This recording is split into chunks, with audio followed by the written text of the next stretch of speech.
છે તો આવી જ રીતે આખો દિવસ કાઢી નાખે છે. મારા કલેજાનો વટ છે.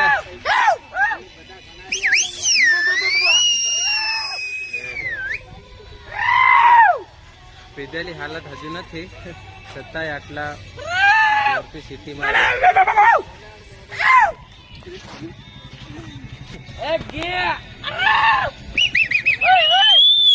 અને જસવંતભાઈ ની મોજ કઈક અલગ છે.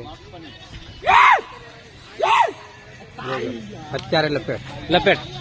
અરે યાર,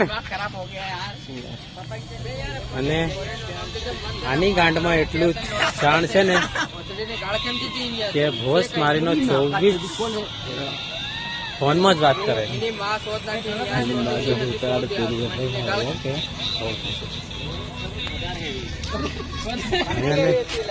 અહીંયા એક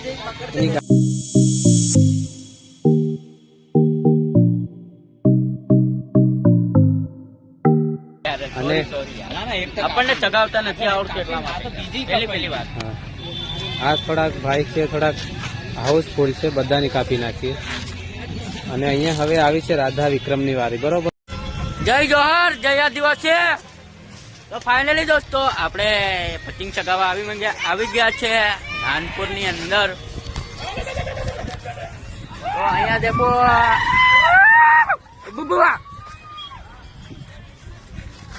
ક્રાંતિકારી નહીં, શાંતિકારી છે બેરાબે. અને આપણા ભાઈબંધ છે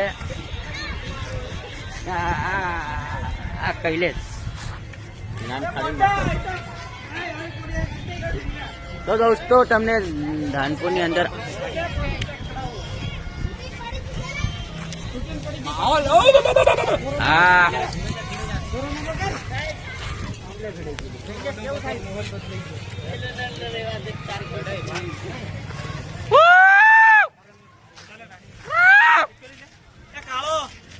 ફાઇનલી દોસ્તો આપણી પતંગો બધી કપાઈ નથી ગઈ એટલે જતી રહેલી છે.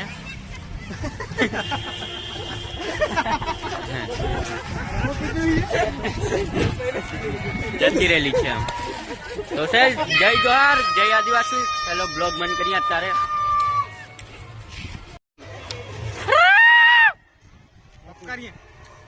જય જોહાર, જય આદિવાસી. તો આપણે દોસ્તો પતંગ ચગાવવા માટે આવી ગયા છે ધાનપુર ની અંદર. કપાઈ નથી લવડે, આપણી જતી રહેલી છે. તો આ લોડો અંગો અંગો આ કયો ફિરકી છે 800 વાળી છે, પણ તો બી જતી રહે છે આપડી. એટલે વાંધો નહીં, ટેન્શન નહીં લેવાનું, કેમ કે જાય છે બીજી પતંગ.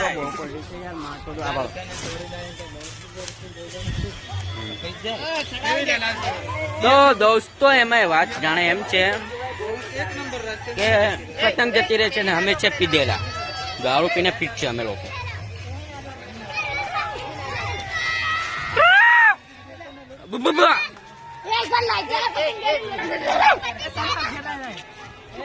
આ છે આપણા ફ્રેન્ડ છે ધાનપુરના જ છે.